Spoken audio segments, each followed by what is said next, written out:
பரிசுத்த வேதாகமம் பழைய ஏற்பாடு எசேக்கியேல் தீர்க்க தரிசன புஸ்தகம் 35ஆம் அதிகாரம்.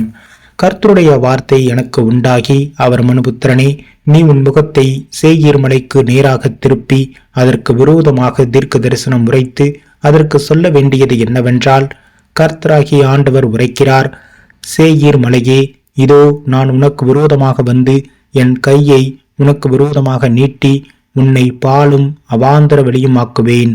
உன் பட்டணங்களை வனாந்தரமாக்கி போடுவேன். நீ பாழாய் போவாய். நான் கர்த்தர் என்று அறிந்து கொள்வாய்.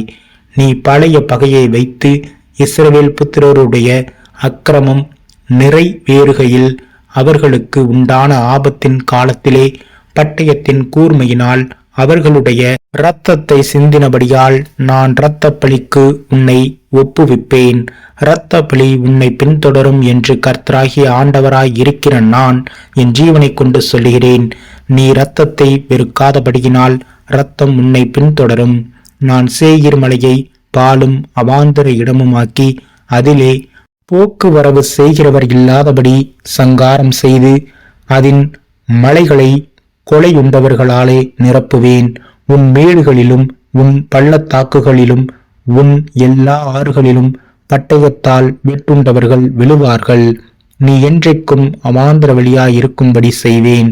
உன் பட்டணங்கள் குடியேற்றப்படுவதில்லை. அப்பொழுது நான் கர்த்தர் என்று அறிந்து கொள்வார்கள். 2 ஜாதிகளும் 2 தேசங்களும் கர்த்தர் வசமாயிருந்தும் அவைகள் என்னுடையவைகளாகும். நான் அவைகளை சுதந்தரித்துக் கொள்வேன் என்று நீ சொல்லுகிறபடியினால் நீ அவர்கள் மேல் வைத்த வர்மத்தினால் செய்த உன் கோபத்துக்கு தக்கதாகவும் உன் பொறாமைக்கு தக்கதாகவும் நான் செய்து கர்த்தராகிய ஆண்டவராய் இருக்கிற நான் உன்னை நியாயம் தீர்க்கும்போது என்னை அவர்களுக்குள் அதனால் அறிய பண்ணுவேன் என்று என் ஜீவனை கொண்டு சொல்லுகிறேன். இஸ்ரவேலின் மலைகள் பாழாக்கப்பட்டு எங்களுக்கு இரையாக கொடுக்கப்பட்டது என்று நீ அவைகளுக்கு விரோதமாக சொன்ன உன் நிந்தனைகளை எல்லாம் கர்த்தராகிய நான் கேட்டேன் என்று அப்பொழுது அறிந்து கொள்வாய். நீங்கள் உங்கள் வாயினால் எனக்கு விரோதமாக பெருமை பாராட்டி எனக்கு விரோதமாக உங்கள் வார்த்தைகளை பெருக பண்ணினீர்கள். அதை நான் கேட்டேன்.